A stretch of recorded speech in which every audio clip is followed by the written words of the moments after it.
Hola, ¿cómo estamos hoy? Muy bien. Hoy vamos a ver de nuevo, vamos a retomar lo que vimos de acciones de salud. Los trabajos que me mandaron estuvieron impecables y las historias que contaron fabulosas. Así que espero todavía aquellas que no me han llegado y vamos a retomar lo que veníamos viendo de acciones de salud. Hoy, desde el área de biología, les voy a volver a subir un trabajito de acción de salud, a lo que va a acompañar en esta oportunidad un trabajo de físico-química en el que van a tener que resolver distintos aspectos de la tabla periódica. Pero vamos por partes. A ver, acciones de salud dijimos entonces que son aquellas medidas, aquellas actividades que nosotros, las personas en general, realizamos para llevar un estado de salud. Y tenemos entonces las acciones de promoción, de prevención primaria y secundaria, de recuperación, de rehabilitación y por último las de reinserción social. Vamos a empezar. Las de promoción resulta ser de que son para una población que está sana, pero que pudiera llegar a estar en riesgo, y estas acciones refieren a,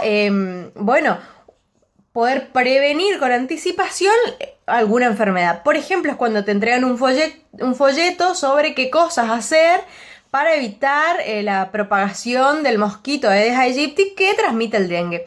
O una charla informativa sobre SIDA, por ejemplo. ¿Sí? Esto es promoción. Luego vienen las acciones de prevención. Las acciones de prevención se dividen en dos partes. Las primarias, que serían como las más básicas: lavarnos las manos, hacer chequeos de rutina, tener una buena alimentación. Y las acciones de prevención secundaria, que son como un poco más profundas, que tienen que ver con, en ese chequeo de rutina, algún análisis extra que se haga para detectar precozmente, es decir, como con anticipación, alguna enfermedad. Estas acciones, las acciones de prevención, también están destinadas a una población que está sana, pero que pudiera estar en riesgo.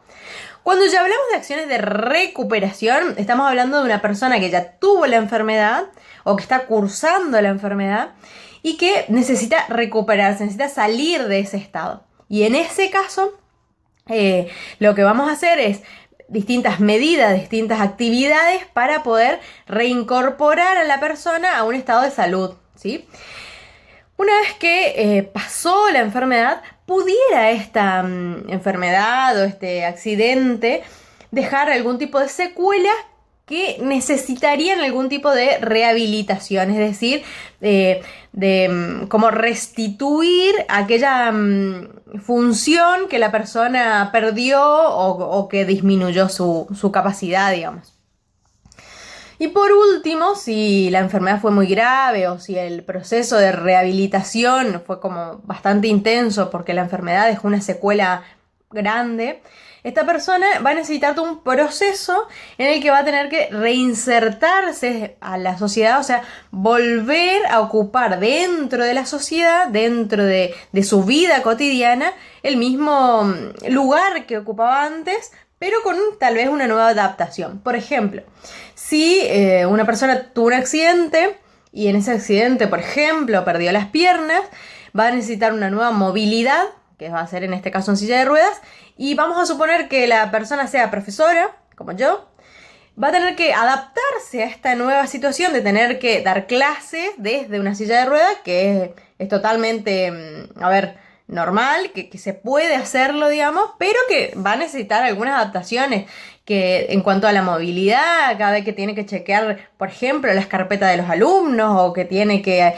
ingresar a la institución educativa si tiene un escalón en la entrada, por ejemplo.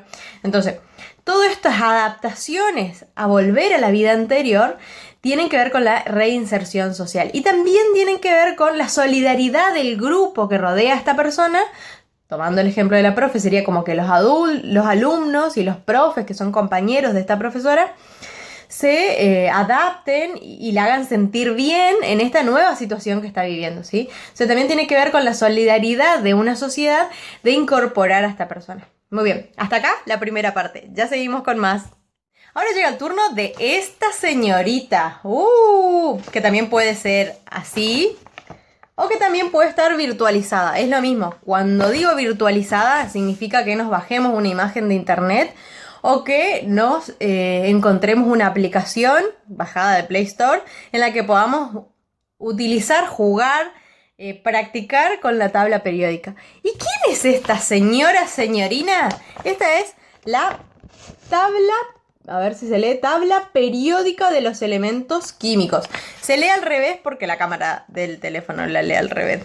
Al revés, ustedes saben que funciona como un espejo. Bueno, lo vamos a ver más adelante en física. Bien, la tabla periódica de los elementos químicos es una tabla, es una lista, es un conjunto de elementos químicos que están ordenados. A ver, si yo les doy a ustedes, por ejemplo, muchas tapitas, algunas de gaseosa, otras que sean de vino, otras que sean de cerveza, ustedes las tendrían que clasificar. Las podrían clasificar u ordenar según el color, según de qué son, o sea, de a qué recipiente pertenecen. Las podrían clasificar según el tamaño. Entonces, pero si ustedes quisieran clasificar sus tapitas juntos con las tapitas de sus compañeros, tendrían que ponerse de acuerdo en un modo de clasificación. Eso es lo que sucedió con la tabla periódica. Necesitaron ordenar a todos los elementos químicos y tomaron como parámetro para ese orden, esa clasificación, el número atómico. Entonces, clasificaron a los elementos químicos, los ordenaron en número creciente, es decir, ascendente de número atómico. Si nosotros miramos en la tabla periódica, tenemos primero al 1, que es el hidrógeno, porque tiene un solo protón. O sea que el Z es 1. Después los tenemos al helio, no sé si se alcanza a ver, que tiene 2, ¿sí? Y así, seguimos. 3, el litio, 4, el berilio, y así seguimos, ¿no? Acá tenemos al boro, que no sé si se alcanza a ver, que tiene 5, ¿sí? Y así. Entonces, y así se fueron ordenando todos los elementos químicos en la tabla periódica. Pero a su vez, para poder encontrar un elemento químico, también se pusieron los grupos y periodos. Vamos a suponer que yo quisiera que ustedes vieran exactamente este elemento, pero no quiero decirle, a ver si marco desde cerca, que es, a ver, ahí, no quiero decirle que es el potasio y tampoco quiero decirle que es el Z19, ¿sí? Entonces, ¿cómo hago yo para decirle que ustedes encuentren en la tabla periódica a este elemento? Se crearon los grupos, es decir, filas, columnas, ¿sí? Todas estas columnas que tienen un número. La primera, adivinen qué, tiene el grupo número 1. La segunda, adivinen qué, es el grupo número 2. La tercera, adivinen qué, es el grupo número 3. Bueno, y así sucesivamente. Es decir, cada uno de los grupos, es decir, cada una de las columnas tiene un número. La 1, la 2, la 3, la 4, ¿sí? Entonces, tenemos grupo 1, grupo 2, grupo 3, y así hasta el grupo número 18. La tabla tiene 18 grupos, ¿sí? Pero a su vez, o sea que el potasio estaría dentro del grupo 1, dentro del primer grupo, dentro de la primera columna. Pero a su vez necesitamos ubicarlo transversalmente, horizontalmente, ¿sí? Necesitamos ubicarlo de esta manera, entonces se crearon también como los reglones, ¿vieron? Como los reglones en su cuaderno, tipo, acá hay uno, acá hay otro, ¿sí? Todos estos reglones comienzan en el hidrógeno. Tenemos el primer reglón se llama 1, el segundo reglón se llama 2 y así sucesivamente. Estos reglones que se leen así, ¿sí? Se van a llamar periodos. Entonces, tenemos 7 reglones, a ver si lo puedo mostrar. ¿Ven? 7 reglones, que esos reglones los vamos a llamar periodos. Estos 7 periodos nos van a ayudar a buscar un elemento químico en la tabla periódica. Por ejemplo, si yo quisiera decirles, como le dije antes, el potasio, tendría que decir que es del grupo 1 y del periodo 4, ¿sí? O sea, de la primera columna, el grupo 1, ¿vieron que acá arriba está el 1? No sé si alcanza a ver. Y del periodo 4, que es el reglón 4, ¿sí? Muy bien.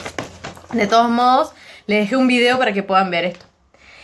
O sea que es como si los que jugaron alguna vez a la batalla naval, funciona de la misma manera, digamos. Si yo quiero encontrar un elemento, podemos suponer que quiero encontrar a ver, AG, la plata. ¿Sí? A ver si alcanzan a ver. A ver, ahí, la plata, ¿sí? voy a decir que la plata es del grupo... ¿Qué grupo es? ¿Sí? 11. Y del periodo, si vemos en qué renglón está, y del periodo 5. A ver si les puedo mostrar ahí. ¿Sí? Funciona de la misma manera que la batalla naval para los que han jugado. A su vez, a estos elementos los podemos clasificar en los que son metales, no metales y gases inertes. Pero eso lo vamos a dejar para la clase que viene. Bueno, en la clase tienen que poder ubicar distintos elementos químicos según grupo y periodo. De todos modos, como les digo siempre, me pueden escribir cuando quieran. Luego que tengan toda la tarea armada, me la tienen que mandar por WhatsApp. Estamos en contacto y nos vemos pronto. Cualquier cosa me preguntan. Chau, chau.